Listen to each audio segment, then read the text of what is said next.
Welcome back to the channel, everyone. Today, we're not just talking about Stranger Things. We're stepping into the final stretch of a story that has been building for almost a decade. Think about that for a moment. 10 years of mysteries, friendships, heartbreak, monsters, and secrets. And now, all of it comes together. We've watched kids grow into warriors. We've seen quiet hearts become powerful forces. We've watched a town turn into a battlefield. And we've learned that in Hawkins, nothing is ever just a coincidence. Every scream, every flickering light, every strange shadow meant something. In this video, we're going deep into the theories of how it might all end. Not with random guesses, but with clues the show has been dropping since episode 1. We'll explore the truth behind Will Byers, the evolution of Eleven, the mysterious role of Max and Holly, the real nature of the Upside Down, and how Vecna might not even be the final threat. But here's the most important thing to keep in mind. Stranger Things has never just been a story about monsters. It has always been a story about connection, about the people we refuse to let go of. So, grab a snack, get comfortable, and let's dive into the beginning of the end. And before we continue, yes, spoiler warning, Will Byers, more than a victim. Let's begin with the heart of the whole show, Will Byers, the kid who disappeared in season 1. And if you haven't seen our earlier breakdown about Will, go check it out. Trust me, there's a lot there. Most people think Will is just connected to the Upside Down. But what if his role is way bigger than that? The deeper theory is that Will isn't just connected to the Upside Down, he's part of its foundation. When he was taken in 1983, he wasn't just kidnapped or lost. He became the first living person woven into the Upside Down itself. His memories, his personality, his fear, and especially his emotions could have subtly changed the nature of the other dimension. This might be why he can feel its presence so strongly. It's not just haunting him, it remembers him. In Volume 2, this hidden bond could finally become a two-way connection. Vecna won't just torture Will, he'll try to use him. Vecna might push Will to absorb the agony and trauma of every victim, forcing Will to act as an emotional bridge between the monster and our world. But here's the twist. Will's strength isn't fear, it's love. Instead of resisting with anger or pain, Will might do something totally unexpected, something Vecna can't comprehend. Will won't build barriers. He won't fight darkness with more darkness. He'll open himself up, letting love flow into the hive mind. Think about it. Memories of birthday parties, Dungeons and Dragons games, movie nights with Mike and the gang. What happens when you inject warmth and friendship into Vecna's perfect construct of suffering? Will's love won't kill Vecna, but it could crack his armor, creating the exact moment of weakness everyone else needs. Eleven's mission? Saving others by forgiving herself. Now, this brings us straight to Eleven. She's not just trying to save Max and little Holly trapped in the void. She's facing the consequences of her own past. She opened the gate. She unknowingly released Henry Creel, who became Vecna. And now the story demands something painful from her. Not a battle, but forgiveness. Inside the psychic nightmare created by Vecna, Eleven won't be fighting a monster made of shadows. Instead, she'll face the scared child she used to be, a girl with too much power and no idea how to control it. The child who lived alone in the Rainbow Room, terrified and believing that the destruction around her was her fault. Her real battle won't be against nostalgia, guilt, or memories. It will be accepting herself. 12 seasons of trauma locked inside one person. The only way to break Vecna's power over her friends might be to free herself first. If she manages to forgive that little girl, she could unlock a new version of her powers. Not one that tears apart bodies and destroys minds, but one that heals. Something that rewrites memories instead of ripping them apart. Maybe Eleven's role isn't to crush Vecna's mind. Maybe she needs to perform a kind of psychic surgery on Max, carefully separating Max's consciousness from Vecna's grasp, while Holly creates a path from inside. Max and Holly, rewriting the story. Vecna didn't trap Max and Holly in random psychic prisons. He built entire stories around them, twisted fairy tales that reflect his own miserable childhood. The kind of story he can control, where pain always wins. But Holly, the youngest of our heroes, understands something important. Stories can be changed. You don't defeat a story by attacking it, you rewrite it from within. What if Max and Holly dive into Vecna's memories, not to fight him, but to find something even he refuses to look at? Maybe a moment of love from his mother before he shut her out, or a glimpse of his sister's innocence that still exists somewhere inside his mind. If Max and Holly find a memory that Vecna himself has tried to erase, they could flip his own narrative against him. The prison collapses, not through force, but by rewriting the final chapter. The team in the Upside Down, not warriors, quarantiners. While all this is happening mentally and emotionally, we have another team fighting in the physical Upside Down. Nancy, Steve, Jonathan, and Dustin. Each of them brings something specific. Nancy, strategy. Steve, courage and heart. Jonathan, careful observation. Dustin, intelligence and logic. Their mission isn't to kill something, it's to understand it. There's a popular theory that the Upside Down isn't really its own natural world. Instead, it's a parasitic copy. It doesn't create anything new. It copies and corrupts what already exists. And when 11 accidentally touched it in 1983, the Upside Down latched onto Hawkins like a living infection. It started cloning the town, freezing it in time, spreading like a virus. The lab where it all began isn't a battlefield, it's the original wound. The team's goal might be to find the source of the replication, a pulsing nucleus deep beneath the old lab. And instead of destroying it, they might need to quarantine it to stop the spread forever. Vecna and the Mind Flayer. Who's really in charge? Now let's talk cosmic horror. Vecna and the Mind Flayer. Everyone assumes the Mind Flayer is the real villain, a massive shadow spider that looks like an ancient god. But what if that's completely wrong? When Henry Creel first entered the Upside Down, he found the cloud-like particle swarm. He shaped it into something familiar, a spider, a nightmare symbol from his childhood. He thought he was controlling it, but the swarm might have been letting him. Henry wasn't chosen, he was used. The Mind Flayer let him give it a shape so it could invade a world it didn't understand. Henry isn't the king, he's the gatekeeper, the key that opened the door. And to lock that door forever, the heroes might need to defeat Henry, not to destroy a god, but to remove its bridge into our reality. Without Henry acting as an anchor, the true entity will become formless, unshaped, powerless. Human threats. Dr. Owens, Dr. Brenner, and Kali. What about the humans? They're still part of the story. Kali, with her ability to create illusions, may end up saving everyone, not by fighting, but by making Hawkins look normal to the monsters. Imagine the entire town turning invisible for a few hours. No targets, no victims, giving everyone else time to act. A temporary peace created by illusion. And Brenner's legacy? It might end not through violence, but through the very thing he never understood: humanity.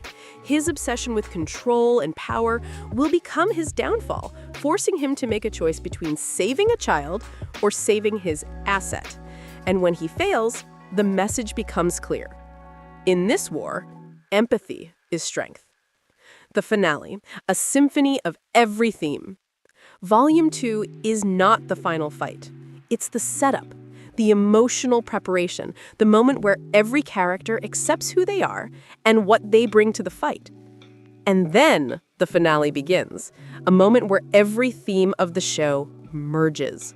Love with Will, self-forgiveness, 11, memory, Max and Holly, strategy, Nancy, Jonathan, Dustin, courage, Steve, humanity, all of them.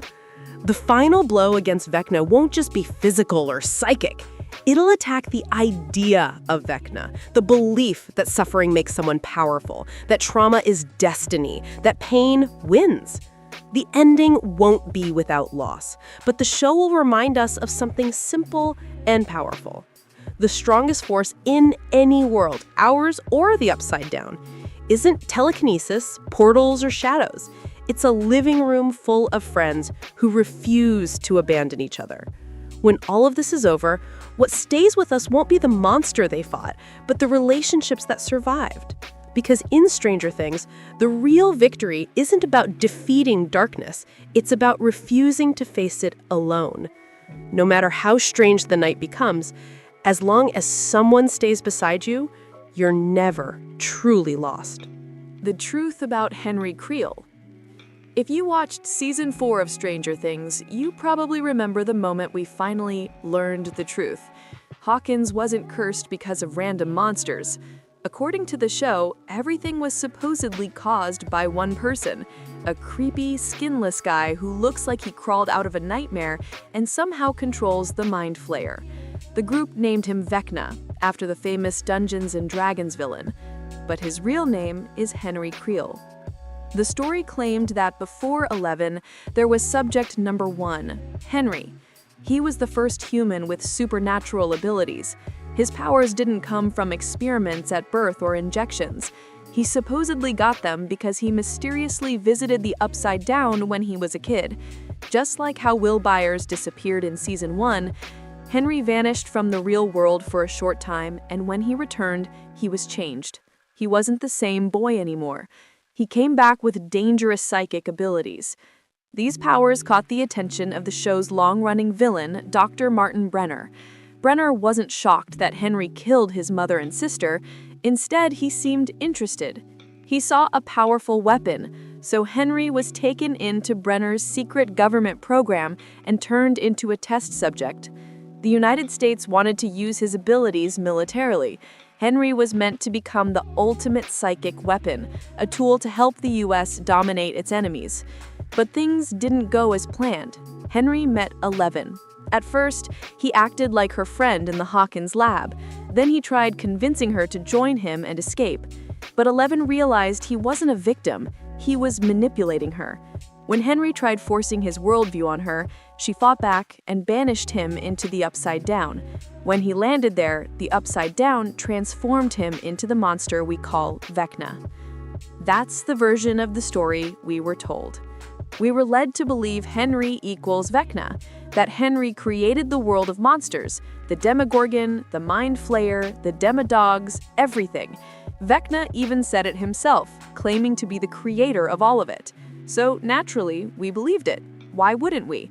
A villain who murders kids and drags them into a nightmare dimension seems easy enough to label as the devil.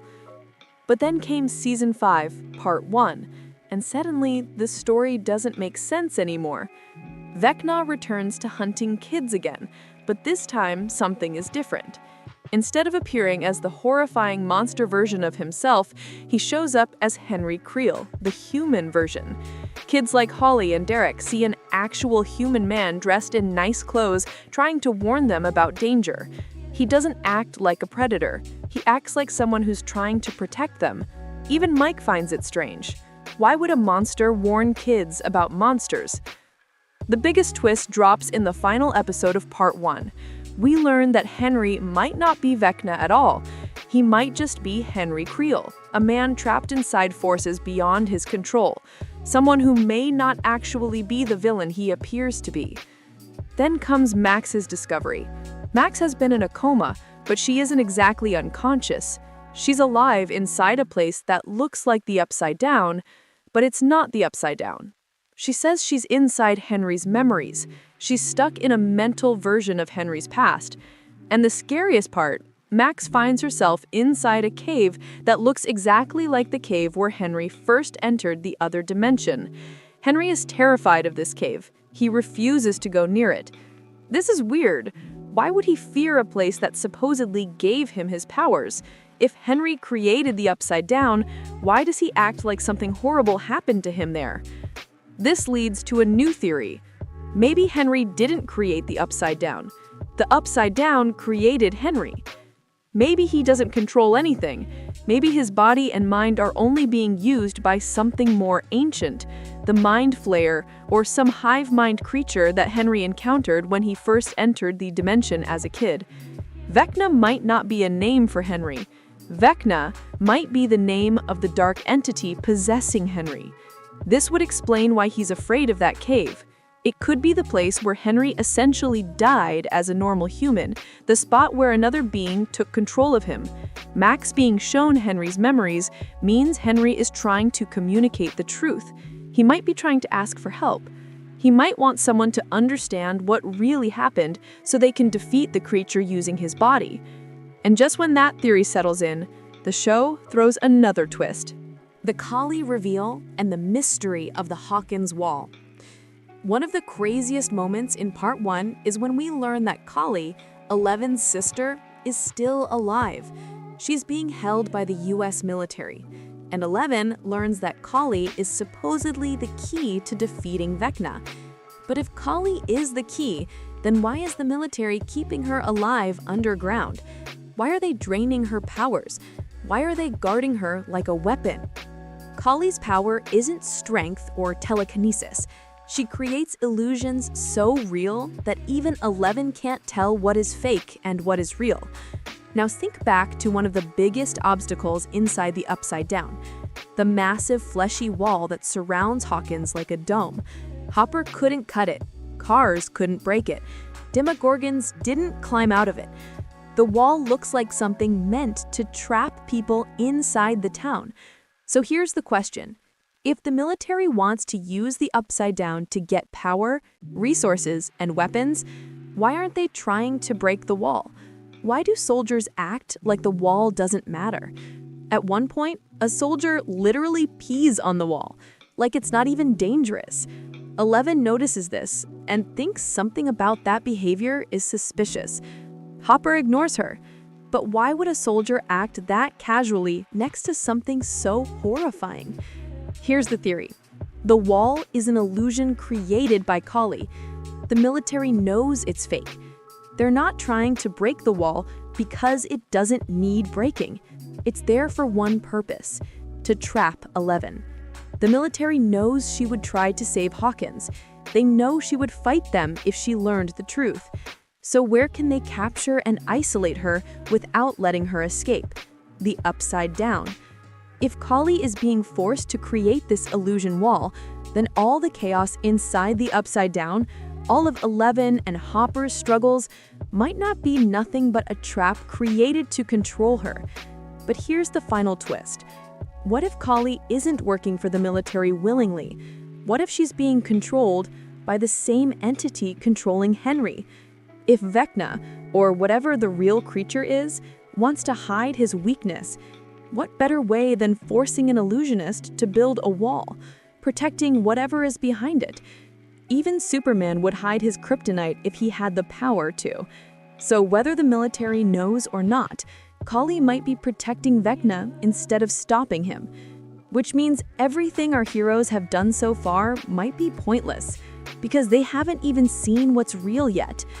And there we have it, a journey through love, memory, fear, and the strange corners of Hawkins that still hide answers. If these theories are even partly true, then the final chapters of Stranger Things won't just be epic. They'll be emotional. They'll make us cry. They'll break our hearts. And they'll remind us why we started watching this story in the first place. Maybe the Upside Down won't be defeated by power. Maybe the heroes won't win by punching harder or blasting stronger. maybe the final battle will be won the same way real people survive real darkness, by holding on to each other. That's what Stranger Things has been telling us from the very beginning. It's not superpowers that save the world. It's friendships that don't break. It's love that refuses to disappear. It's choosing to stand next to someone when everything else is falling apart. So when the final season arrives, don't just look for explosions and monsters. Look for the quiet moments, the looks between friends, the memories that return, the choices that define who they are, because that's where the real ending will happen. If you enjoyed this deep dive, hit like, subscribe, and drop your own theories below. The countdown has begun, and we are in it together.